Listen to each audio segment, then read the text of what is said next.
Okay, I think we're ready to start. Thank you everyone for joining our retirement planning webinar today. My name is Rita Svensson and I'm the Regional Manager for Australian Catholic Super based in Port Macquarie, and I look after 3 regions, 3 dioceses, so Armidale, Maitland, Newcastle and Lismore. And presenting with me today, I have Tina Tran, one of our financial planners in Sydney. So welcome, Tina. Thank you, and welcome everyone to this webinar. And in the background, our moderator, Justin Colley, is looking after all the technical side of things for us, and also our chat facility where you will be able to direct any questions that you have, and we will endeavour to answer those questions at the end of the webinar today. Hopefully, we'll only run for about an hour, just depending on questions. So please utilise the chat facility when you have any questions.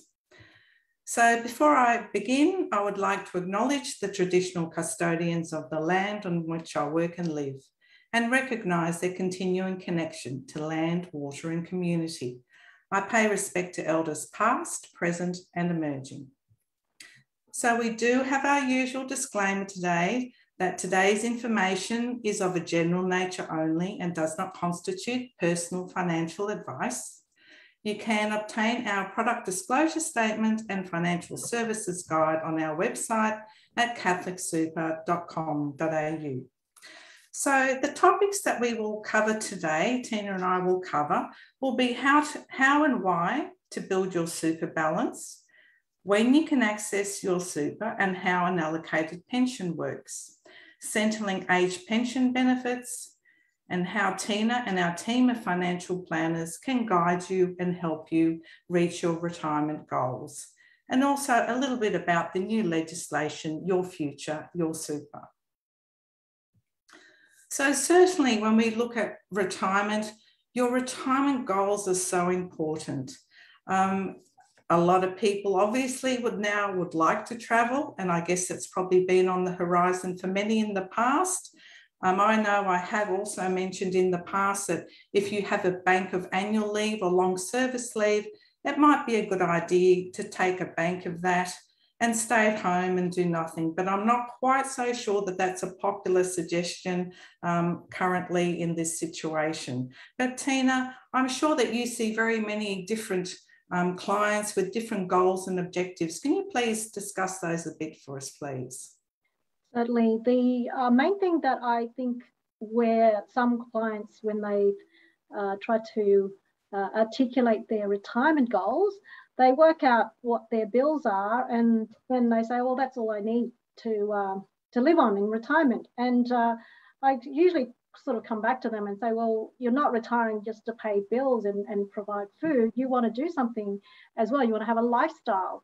And that's what needs to be quantified, because your bills and your basic food requirements, they are sort of much close and similar to a lot of other people. There may be some variances, but it's not a significant variance. Where the variance is your lifestyle. And that's what you've got to cost in, because that's what you're trying to achieve.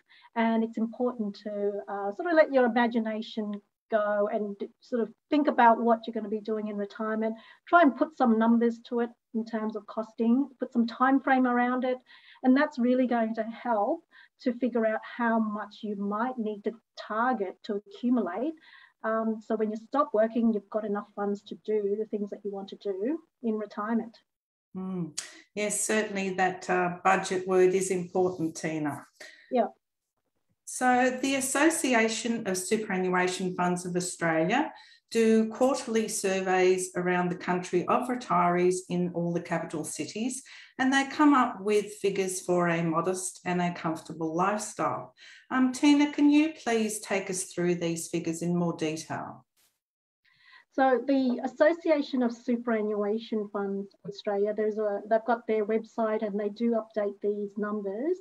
The slide shows you what the full age pension is, and you'll find if you sort of work through your bills, maybe it will be able to meet those bills and some food, but certainly wouldn't be able to continue to fund health insurance, for example. The modest lifestyle that Aspar has sort of calculated does give you a little bit above the age pension. So you can afford some lifestyle a little bit more than someone who's just fully reliant on the age pension. But again, it probably wouldn't be sufficient to, for example, keep life insurance, run 2 cars if you're a couple, or have an annual overseas holiday. But you would have enough to maybe eat out every now and again and be able to have some fun, I would say. But the comfortable figure, you can see there's a difference of about $20,000 between the modest and comfortable. And that's where that lifestyle part will kick in, because there'll be enough there for you to be able to have a little bit extra for regularly eating out, being able to replace things that break, run a decent car, and be able to have some money for domestic and or overseas travel every few years. So that's a kind of example. I mean, so that's a description they have in the retirement standard explanation, and you can go to the website and have a look. The wording there explains it, and then there's an actual breakdown of the budget where they've got those figures from. I think one of the difference I've seen, particularly for some people that I've seen for when they're working out their retirement goals, is in Aspar, the travel budget, for example, is for a comfortable retirement is about $3,000 to $5,000 per year. Now, that's not really probably enough for a couple to go overseas every year if they're going to, you know, Europe or America. It's probably going to be a case that they may need to do that only every 2 or 3 years. So if your retirement goals are that you'd like to be able to do it every year, then you probably need to up that target a little bit above that. And on the other hand, if that's not your retirement lifestyle and you're sort of unlikely to be spending that sort of money on traveling, for example, then maybe a comfortable retirement for you is a little bit less than the Aspar comfortable retirement. So it's just a guide. It really is about you figuring out what you want and costing that. But if you're not sure, then the guide is a starting point, or looking at where your money is going now as a starting point and thinking about what the amount might change to when you have a change of lifestyle in retirement. Absolutely. Thank you, Tina. And it's also important to note that those figures do assume that you own your own home as well. Yeah. Certainly does. And you haven't got children that are still financially dependent that you're helping out, which can happen from time to time as well. Yeah. Okay, so it's not just about your superannuation, Tina, is it? There's also other assets that can come into that, meeting that retirement lifestyle. Certainly, the superannuation may be the largest asset that will assist you with funding your retirement. But if you've been actively saving and investing outside of superannuation, whether that is a residential investment property, or you've got some shares, or you've saved some money in a bank account or term deposit, I mean, all of that could be your resource available to fund your retirement. And if that is not sufficient, the alternative option that some people have also factored in is downsizing their home to fund their retirement. If their savings and investment isn't sufficient, that could also be considered as part of your retirement funding. But keep in mind, you also need to take into account that you want to maintain somewhere to live. Absolutely. And we will cover that off a little bit later on in the presentation as well. Mm-hmm. So Tina has just explained that it's not just about your superannuation, but having said that, superannuation is still a very tax effective way of building your retirement nest egg. So Tina, can you just explain to us why superannuation is such an effective tax vehicle, I guess? It certainly is, and that's why it is an effective vehicle for you to be building your nest egg. Within superannuation, investment returns are taxed at up to 15%, which is typically lower than for someone who's working, and the tax that would be applicable at their marginal tax rate. So if you're investing outside of superannuation, any income that you generate from your investment is going to be taxed at your marginal tax rate. And if you're on a salary of, full-time salary, most likely with the average salary, your marginal tax rate is in the 32.5% tax bracket. So that means you are going to lose 32.5%. There's also Medicare levy on that, of the income that you generate in your non-superannuation investment.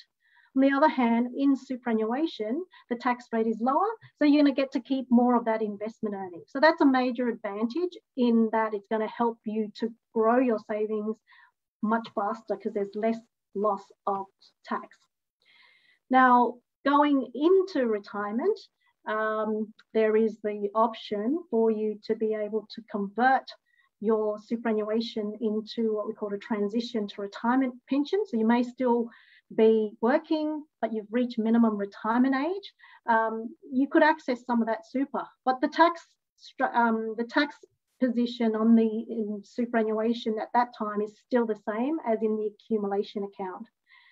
When you move into retirement fully, then that's where there's a further advantage because all the investment earnings in a superannuation pension is tax-free. So there's no loss of tax at all. And that's the advantage of building your retirement savings along the way in superannuation and in retirement as well. Absolutely. Thank you, Tina. So talking about saving tax, I guess one of the best ways to build that superannuation account balance is by making salary sacrifice contributions, called pre-tax contributions and also concessional contributions. So if you have a look at the table there at the income bracket of between 45,000 and 120,000, well, your marginal tax rate is 32.5%. So when you contribute some of that money to your superannuation account instead of into your bank account, you have an instant tax savings of 17.5%. And there's no risk attached to that. And then that money is in your superannuation account and compounding with interest over the years. And you can see there, as your income increases, so does your marginal tax rate. And hence the tax savings with salary sacrifice also increase.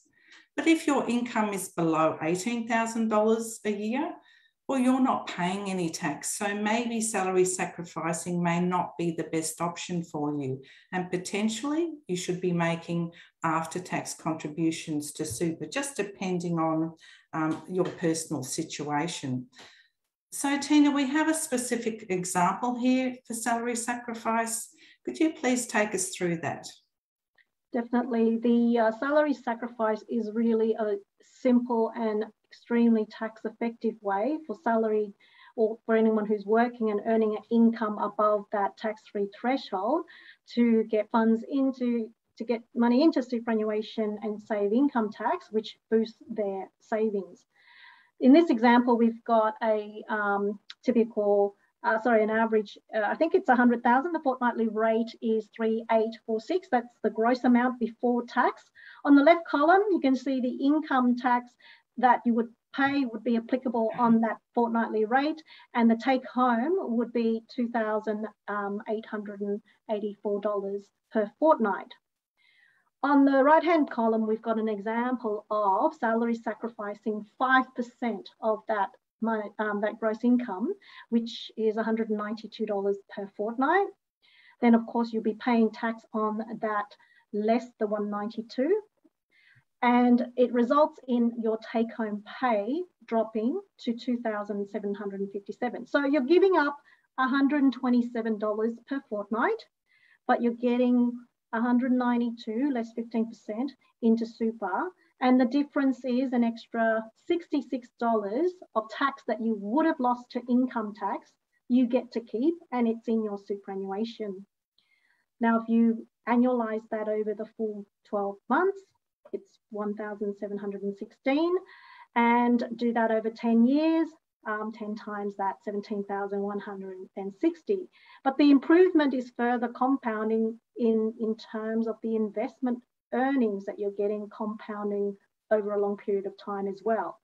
So doing this over the long term can make a significant difference in the build-up of your superannuation account. Thank you, Tina.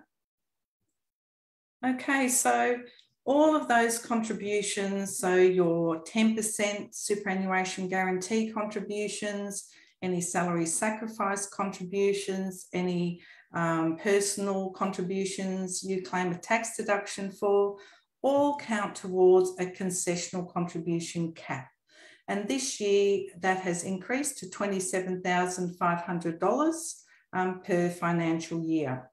And of course, all those contributions are taxed at 15% on entry into the superannuation fund. Now, Tina, I know we were chatting earlier about the carry forward rule the other day, and you mentioned that not many of your clients are taking advantage of that particular rule. Can you explain that to us, please? The carry forward provision was brought in only in 2018-19, and that might be why a lot of people are not taking advantage of it, because maybe they're not up to date with all the changes in superannuation. Now, what the carry forward provision allows is, for some people, they haven't been able to afford to salary sacrifice their wages into superannuation to use up the annual cap that might be available to them. And the government made a provision, a change in that, to allow people who may have been unable to contribute and maybe their superannuation balance is behind in terms of where it should be. So that had resulted in allowing people to use their previous unused concessional contribution to allow it to carry forward into a future year to be used. So this came in 2018-19, and it obviously would not have been available until the following financial year for you to carry forward. So from that year up till today, there's three years of contributions that could be carried forward if you haven't used up your cap in those years.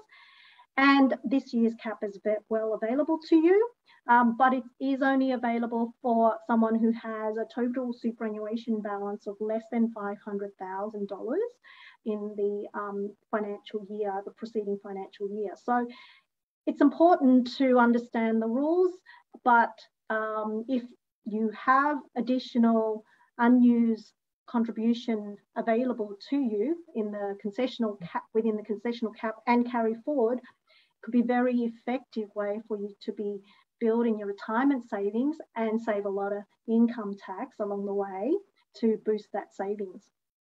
Certainly, Tina, and probably a good idea to get some advice in that area, I would imagine, due to the complexity involved. Yeah.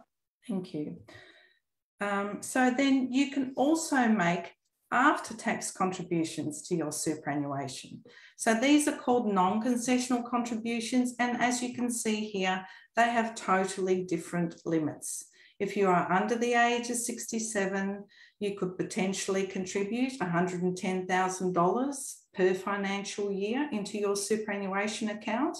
And you could also utilise what's called the bring forward rule and potentially contribute up to $330,000 in one financial year.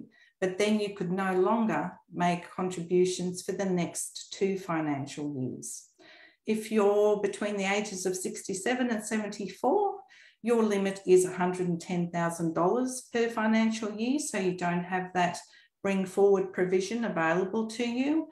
And currently you do need to meet the work test, which isn't too onerous. It's just working up to 40 hours in a 30-day period in the financial year. But over the age of 75, well, then you can no longer make those contributions, except for maybe what we will talk about very shortly. Yeah, I think where some people might confuse the contribution caps. I've had some members come in and said, "Oh, I can't make any more contribution because they've salary sacrificed up to their cap, but they've forgotten that they could still make after-tax contributions. So that's your non-concessional." And then they sort of wonder, like, well, there's no tax benefit for me to do that. There isn't, in the sense of the salary savings, sorry, the tax savings on the salary, that's correct, you have to pay the income tax on it. But where the benefit is if that money was invested outside of superannuation, you're going to be paying tax at your marginal rate. If you put it into superannuation, you will not be paying that tax on the investment earnings, and it isn't going to lose that 15% tax because it's an after-tax contribution. So that is going to be growing in a low tax environment, which is much more effective than outside of superannuation. Absolutely. Thank you, Tina. And we did mention earlier on about utilising the family home potentially for your retirement. So could you please go into the downsizer contribution? The downsizer was brought in, and I can't remember when, but maybe a couple of financial years ago. And it is a provision that allows for someone who's retired and over age 60, or actually you don't have to be retired, you just have to be over age 65. And you sell your home that you've lived in. There's rules around, I think it has to be your principal place of residence for at least 10 years. You're able to make a contribution under the downsizer, and that could be any age after 65. So it could be 75, 80. You can only use that downsizer contribution once in your lifetime. But that's a way in which you can top up your superannuation if you do happen to downsize and have surplus funds to add to your superannuation. And not necessarily downsize, I believe, as well, Tina. That is true. One of the main trigger is the sale of the principal place of residence. So there is a possibility that you sell your principal place of residence, buy something else to live in. Maybe that might even cost you more, but you just have extra money elsewhere. Absolutely. That's right, Tina. Thank you. Okay, now that we have gone through how to contribute to your superannuation, now we would like to cover how you can now access your superannuation. So essentially, it will be when you meet a condition of release and when you meet your preservation age. So currently, preservation age, if you are born between the 1st of July 1962 and the 30th of June 1963, well, your preservation age is age 58. And then if you're born between the 1st of July 1963 and the 30th of June 1964, your preservation age is 59.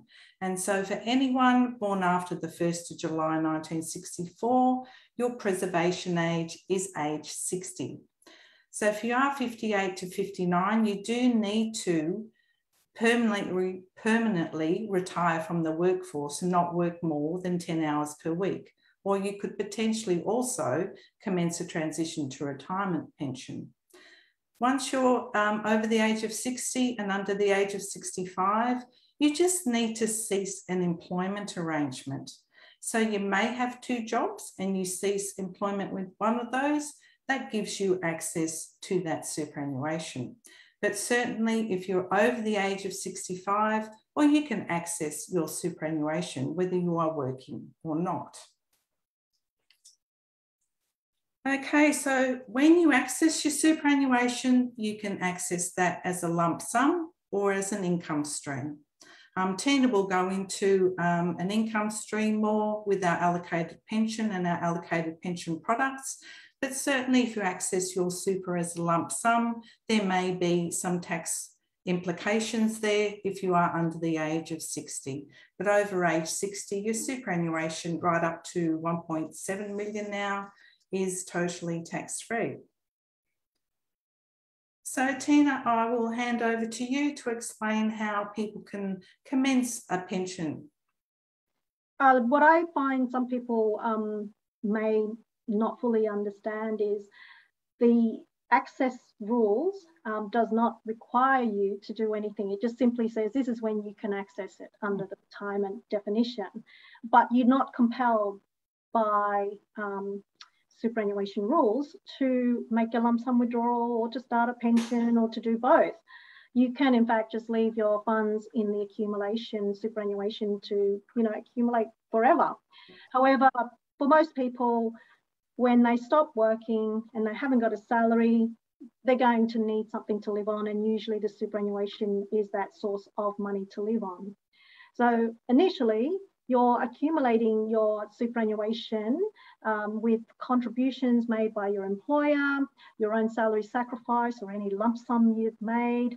That's all going into an accumulation account. Now, you may, from time to time, some people might have more than one accumulation account.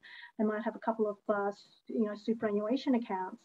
Quite often, it's more simple and effective to put it all together into one account first, and then start an allocated pension, which is transferring that balance across to open an allocated pension account. The difference with an allocated pension account is that it's a product that is set up to allow you to have a regular payment be paid out of the account into your working account. That pretty much replicates what you might experience as having a regular wage. The only difference is, you're paying yourself. So with an allocated pension, you can have your regular payment set up, and most funds will allow you to have it set up as, fortnightly, monthly, quarterly, whatever frequency suits you in regards to managing your cash flow.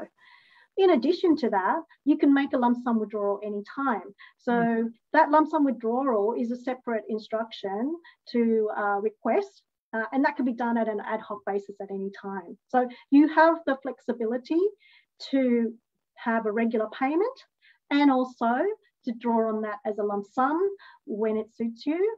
The main difference you've got to manage is that the money runs out when you've spent it all. Absolutely, Tina. And I know one particular question I do get a lot from our members is that they quite often don't understand that you can never add to your pension account. All the contributions have to go into a super account. But never a problem to actually sort that one out in any case. That's right, because the superannuation accumulation account and the pension account both reside under the superannuation umbrella. They're just different vehicles and they are interchangeable. So you can move money from a superannuation account to establish a pension account, and you can close up a pension account and roll it back into a superannuation account. But you cannot add to an existing pension account by rolling in more money or by adding contribution. It's got to go through the superannuation account if you're putting more money in. Absolutely. Thank you, Tina. So we have two different products at Australian Catholic Super. So Tina, could you take us through the Retire Choice product, please? So both products are an allocated pension. The Retire Choice has the option to give you an investment menu that is same as your superannuation without the default option.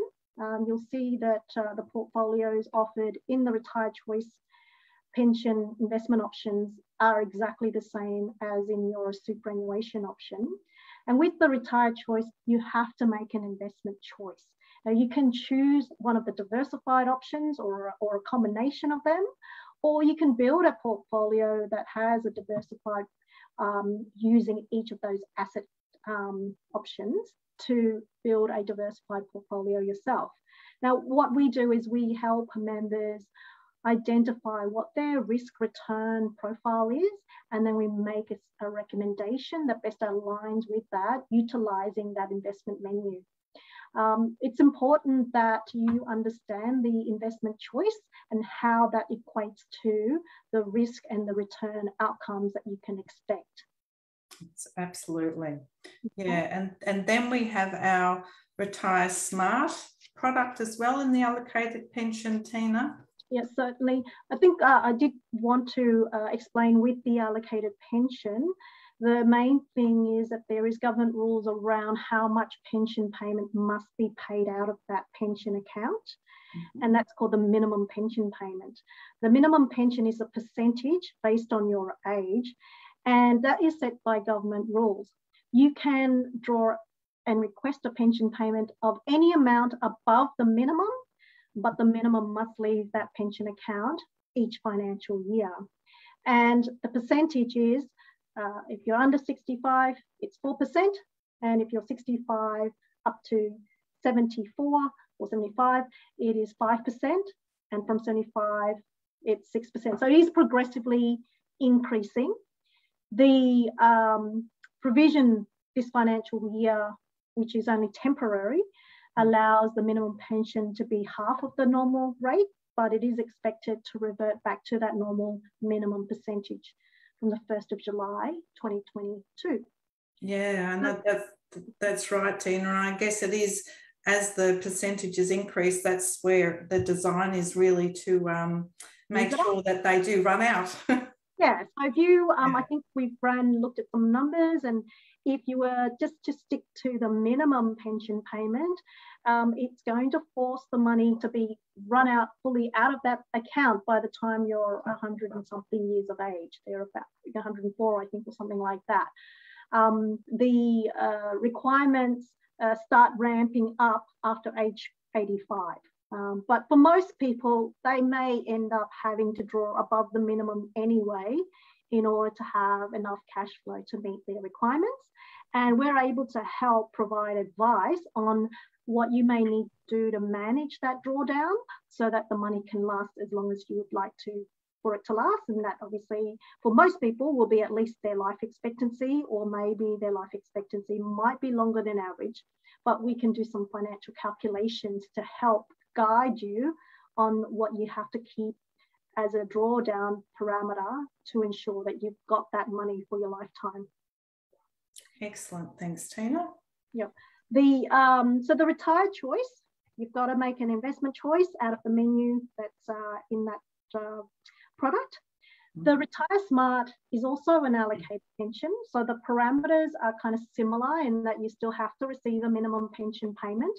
The product does have its own sort of restriction in that pension payment can't be above the 20% mark. The idea is that it sort of would run the account down where the investment strategy wouldn't work so well. But with the Retire Smart, you do not make an investment choice.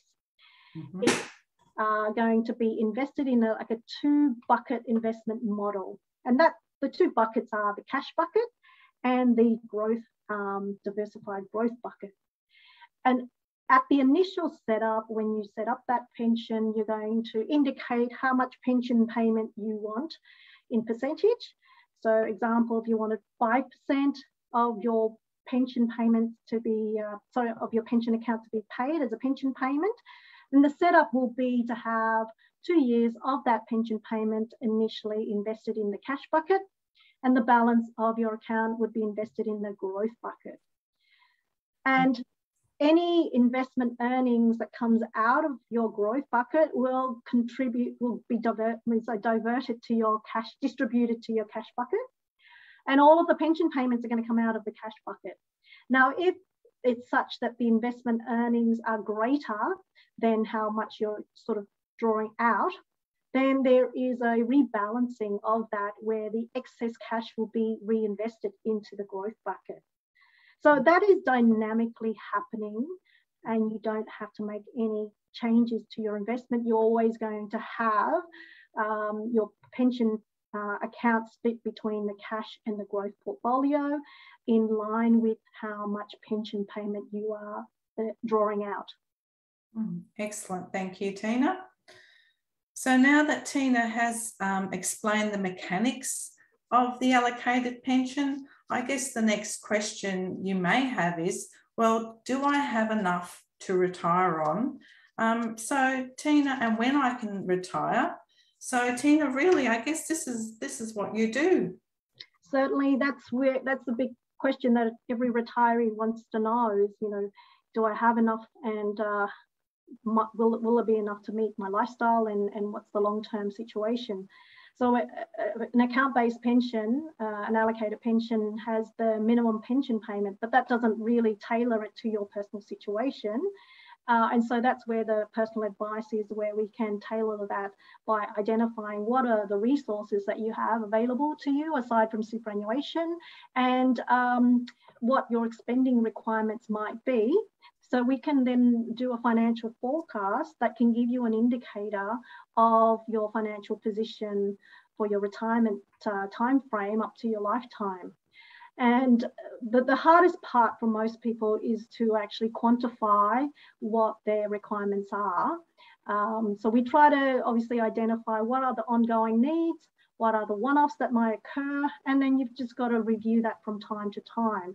But the initial starting point, we can forecast how things are going to look, and we can also incorporate any eligibility for age pension into those forecasts. So this next example is a financial example that we can illustrate what people can expect when we run a financial projection to identify if those goals can be met.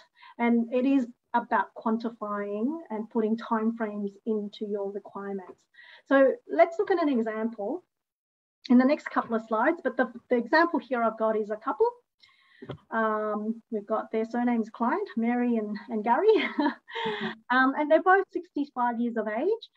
They have a superannuation balance of 300,000 each, so a total of 600,000 in superannuation, and they're homeowners, so they own their own home. They've worked out that they need $63,000 per annum, which is pretty much what the Aspar comfortable retirement figures are. And they haven't got any other monies invested outside of superannuation. So we're going to assume that there is a cost of living going up by 2.5% applied to that cost of living. We'll use an investment rate of 5%.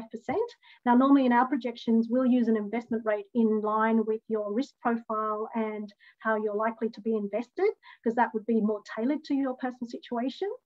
And we'll just, in this case here, we're showing the results in today's dollars. So we're bringing the future dollars into today's dollars so you can get a sense of what the values are in today's purchasing power. So here, with those numbers fed into our forecast, we can see that the 600,000 is gradually going down, and it's sort of, you know, pretty much progressively reducing as they get older, and it runs out at around age 80, I think it's 84. The slide's a bit small, thereabouts. Now, that projection there does include eligibility for age pension. So in the next graph, you'll be able to see where the income source is coming from. Now, the first year, it's all purple because they're not yet pension age. And so their $63,000 has to be met from superannuation or their own resources. And then from age 66, we have a part eligibility for a part age pension. So that's that blue bar. So if the target is 63,000 spend and there's an age pension meeting some of that, then they only need to draw a little bit, they draw a little bit less of their own money to get the same result. And we can see that over time, there is an increase in age pension. And it's when they get to about their early 70s is when they're on the full age pension already. And at that time, to get their 63, they've got to draw the shortfall from your superannuation. So we have that cash flow coming from both age pension and the superannuation, and that's the capital projection illustration to show how that money can last through to their 80s. Whereas if they were not receiving age pension, the money would run out a lot faster, obviously at 63,000 spend against a $600,000 superannuation balance. Excellent, Tina, thank you. So now that we can move on to talk about Centrelink and about the government age pension. So I'll let Tina take you through the next few slides on how that works. So with age pension, the criteria is you've got to be age pension age to be eligible, and then a resident. In addition to that, there's what we call the means test, which is subject to an assets test and an incomes test. And it's the lower of the two tests that will determine the rate of pension you get. Now we can see here the eligibility age. You're born between 1st of July 1955 to 31st December 56. Your eligible age is 66 years and 6 months. And after that, it's 67 years of age. Okay, so you've got to be eligible age first, and then assets and income test is applied. Now, how does that work? The assets test essentially is the total value of your assets with the exclusion of your principal place of residence. And we've got two numbers up there, the single homeowner and the single non-homeowner. So in this case here, you're a single person and a homeowner. If you have in excess of $593,000 of assets, excluding your home, you don't qualify for a pension under the assets test. You'll get a full pension if you're under $270,500. And for the non-homeowner, the asset thresholds are bigger, primarily because it does take into account that you may need to generate, you may need more capital to generate income to have the extra income to pay for housing rent costs. The couple rates are on this side here, and the couple homeowner rate is $891,500 on the upper limit, and the lower limit's $405. And the non-couple homeowner rate is higher again, as the same sort of concept that you will need more capital in order to have enough earnings to cover rent. So under the assessment, if there is an assessment, it will determine the rate of payment under the assets test, and then there's an income test. So with the income test, the concept's the same. If the income exceeds the upper threshold, no pension. And if the income's below the lower threshold, full pension. And if it's in between, it's a part pension. Now, what constitutes as income is going to be a deemed amount from your financial assets. And that's superannuation, your shares, your bank account. All of that is added together, and there's a deemed amount that it's making as an income that will be what is included in the income test. In addition, if you are working casually or part-time, that's also going to be included, although there is the work bonus scheme, which does allow you to earn a certain amount without it counting towards the income test. And if you have a rental property, there's going to be rent income that would also be added to that. And some people might have a defined benefit lifetime pension. So that may not have an asset value, but it would have an income value.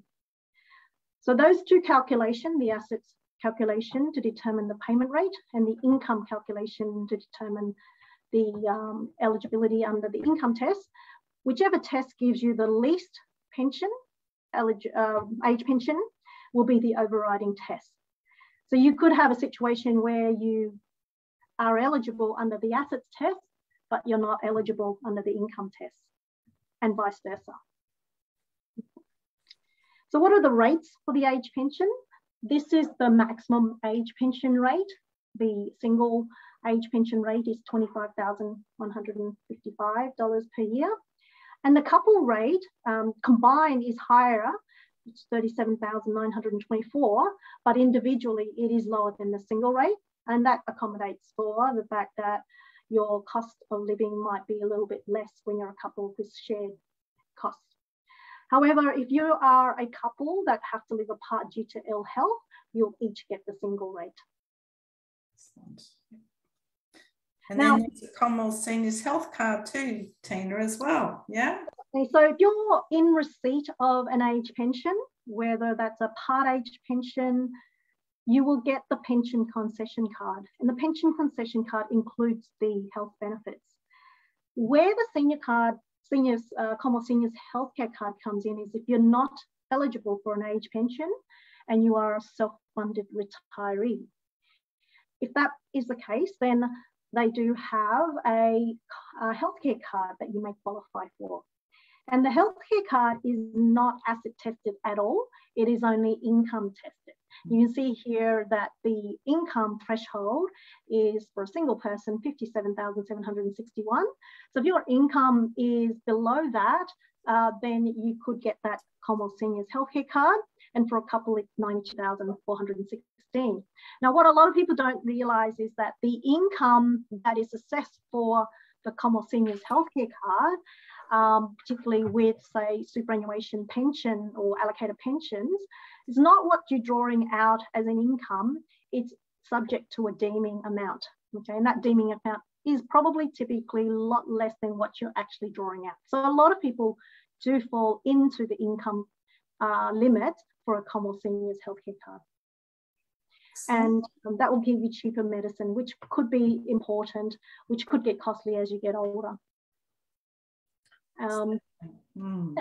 The other cards that might be available might be within your state. So I know the New South Wales has a seniors card for over 60 year of age, and if you're working part-time, I think that's when you can start qualifying for it, and that might give you some discounts on public transport and discounts on your utilities. So all of that could add up to, you know, $1,000, maybe $2,000 of fringe benefits. Obviously, the health costs could be different for some people.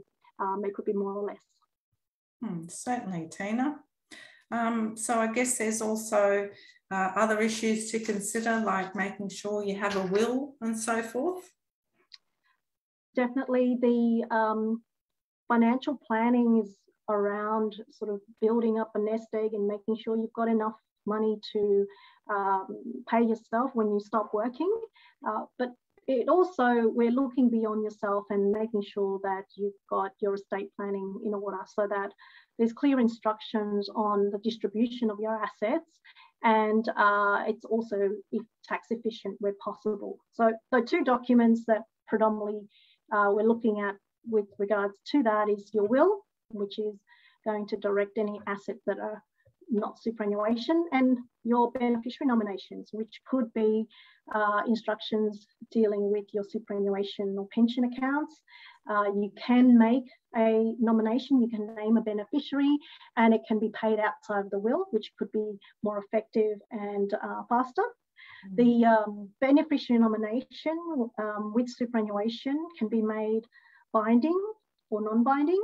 Now, if your beneficiaries fall under the category of dependent for superannuation, then you can make it binding.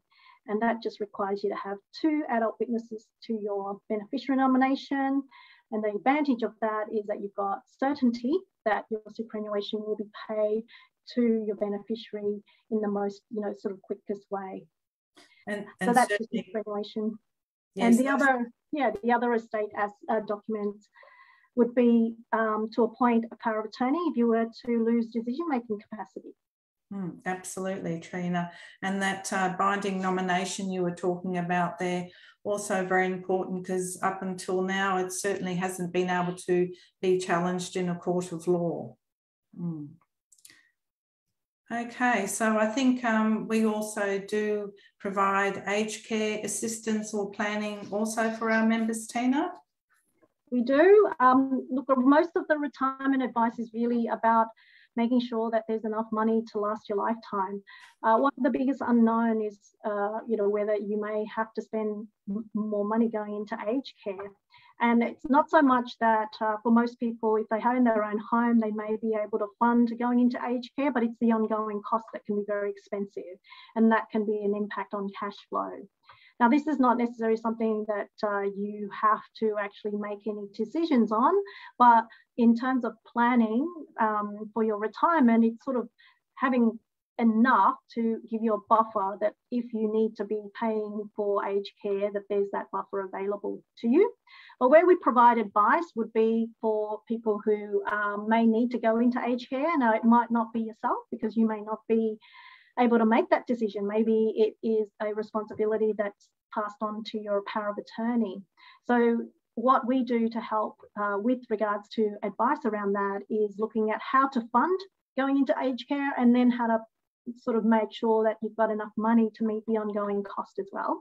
And there is usually an impact on age pension if you're an age pension recipient, because there's some impact in regards to assessable assets and income, which drives the means tested fee when you're going into aged care. So it is a pretty complex area, and we're able to sort of give forecast financial projections on the different scenarios so we can understand the decision that needs to be made about going, how much funding is available and the ongoing costs.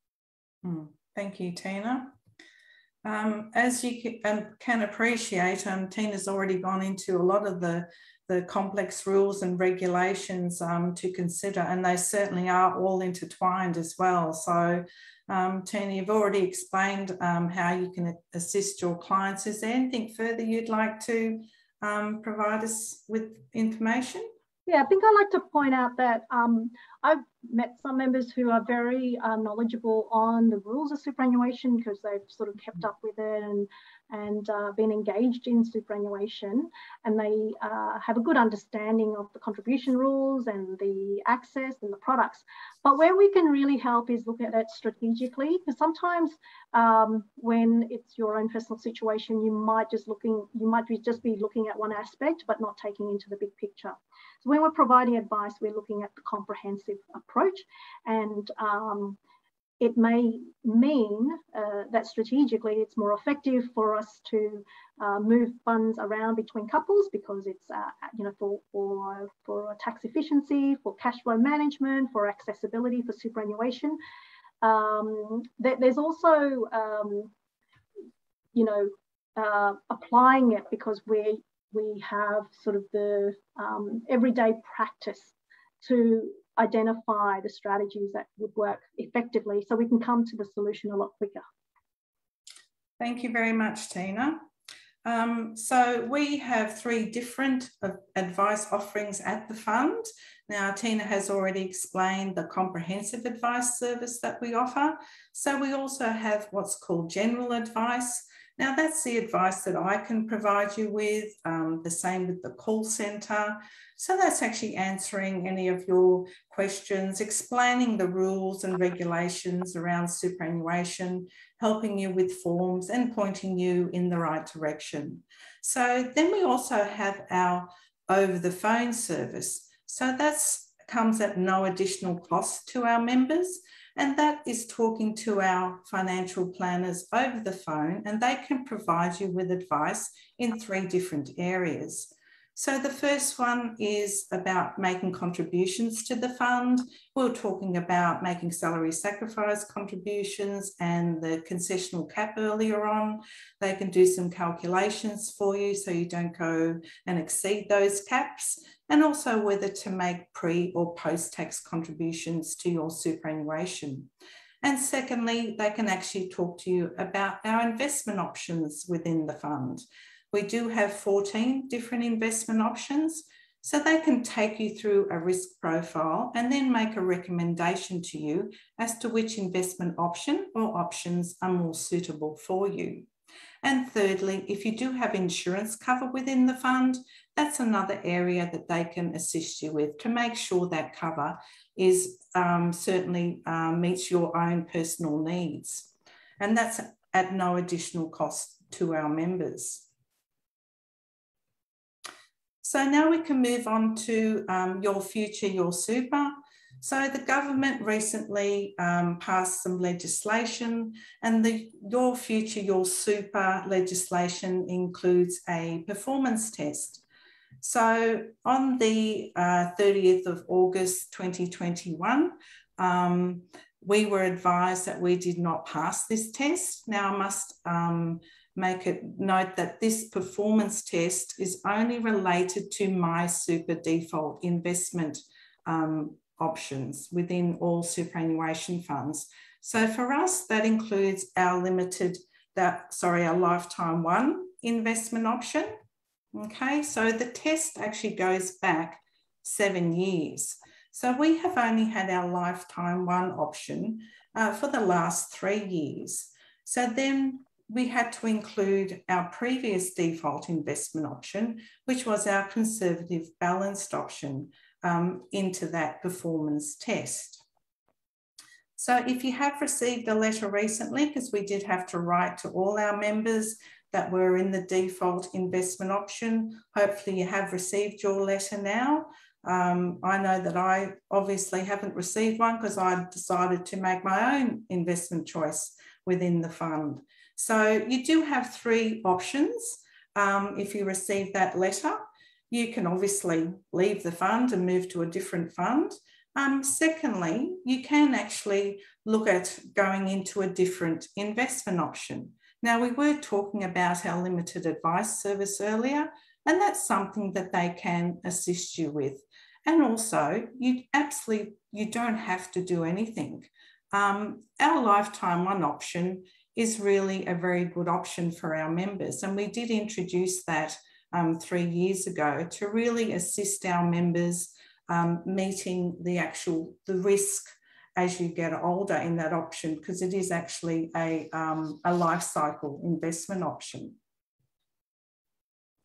We do have information on our website, a dedicated section if you need further information about the performance test. And also you can go to the tax office website and do some comparisons if you need to. So if you have a look at lifetime one investment performance here on this slide, as you can see, it has certainly performed very strongly for all ages, because like I said, it is a life cycle investment option. So it's very strong performance there and very comparable. So we certainly are here to help you. If any of you have any particular concerns or any questions about the performance test or anything else that you need assistance with, please contact your regional managers. Certainly, if you're in any of my areas, feel free to contact me on my mobile, send me an email. I can always help you further with any questions and provide assistance, just like we have in the past. So the other thing I'd like to talk about and recommend is that you actually register for our member portal, okay? There's a lot of things you can actually do on there. You can look at your pension account if you have one set up. You can also look at your superannuation or your accumulation side of things. You can see your investment performance there. You can make switches online. You can complete a non-binding nomination of beneficiary. And so there's lots of options there. So I do encourage you to register for that if you haven't already. So you can see there we have our 1300 number that's available to you, and certainly go to our website at catholicsuper.com.au for further information. And I will now hand over to Justin, who has joined us. And I think Tina's disappeared. I'm still on the call. It's just that I've turned off the video because my internet is slowing down. So I think it works fine when I don't have the video on. So I apologize for that. Very good. There is a question which I can answer.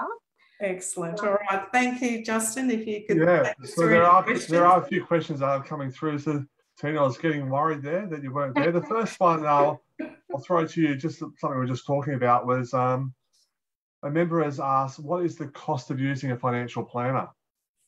The financial planning advice service with the limited advice, which is your single topic around investment choice, insurance and contributions.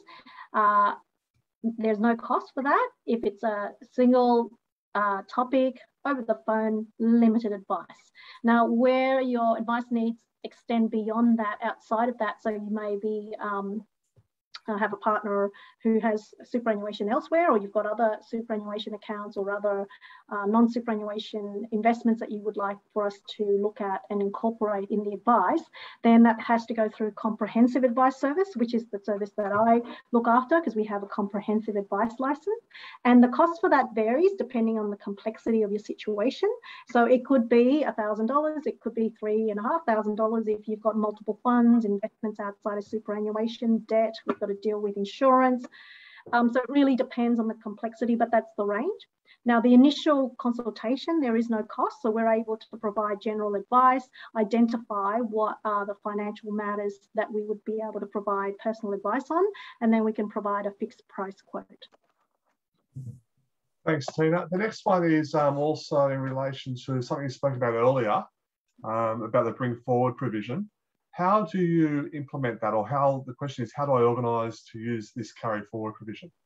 Certainly. So the carry forward amount that you may have available, you can get that information from your superannuation portal by going to MyGov, And because the superannuation funds report your contributions each year, and the tax office has a record of what contributions have been made into your superannuation account and which cap that contribution is measured against.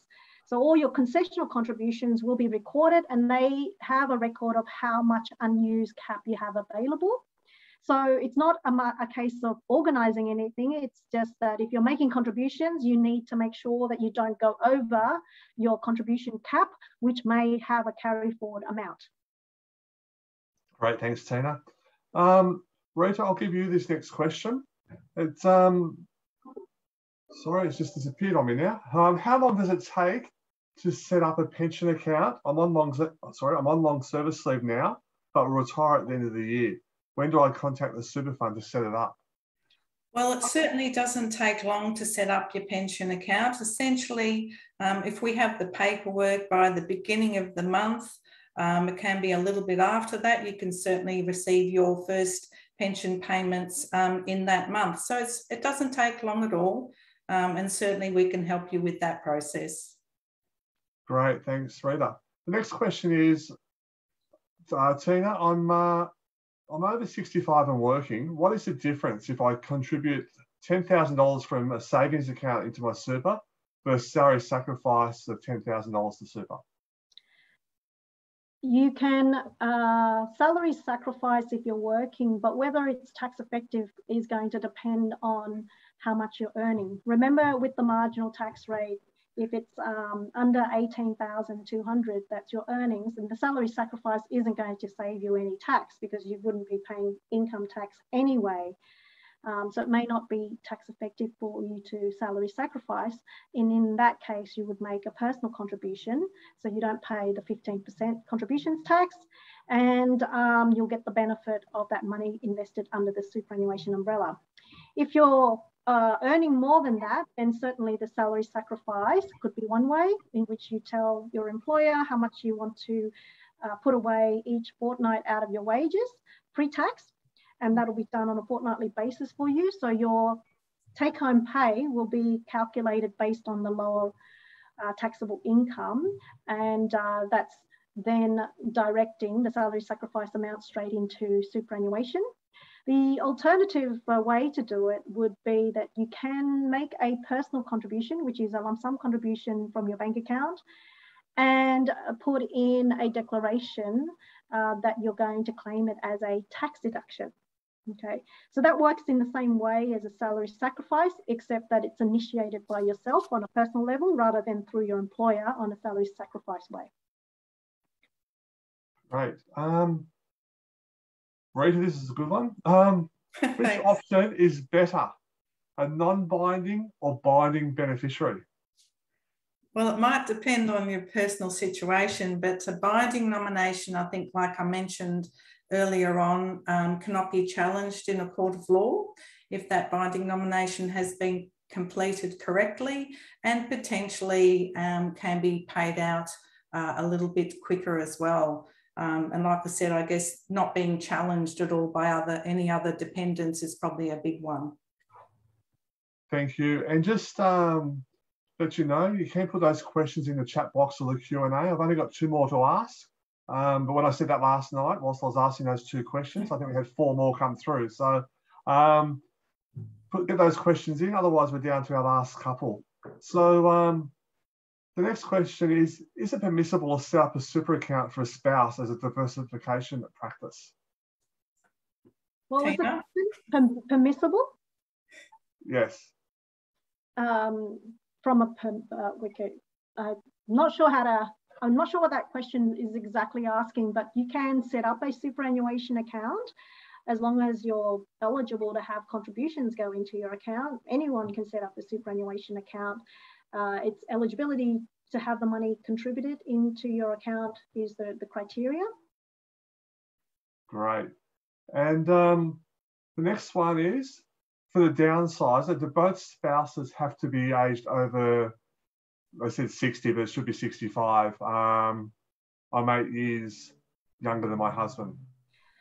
So with the downsizer, no, you do not have to be both over 65, but you have to be over 65 to actually make a downsizer. So if you did downsize your home and only one person was eligible, then that contribution can only go into that person's name under the downsizer. But if you're under 65, you can contribute under a personal contribution cap. Great, thank you. Just looking here, I can't see other questions that have come through. If anything else comes through this afternoon, your local regional manager will reach out to you and answer those questions. So I'll hand back to you, Rita and Tina, to wrap things up. Thank you very much, Justin. And I think there's also a link that you, for any advice that anybody would like for limited advice or comprehensive advice. Also in the survey that will be sent through to you this afternoon by Justin. But thank you very much for joining us. I hope you have actually found some useful information today. And thank you again for your time, and please stay safe, and hopefully you are in lockdown, that you'll be out soon and things will get back to normal soon. Okay, thank you very much again, and thank you, Tina, for your information. Thank you, and apologise, I've had to turn off my video. That's okay. Thank you again. Bye-bye. Bye.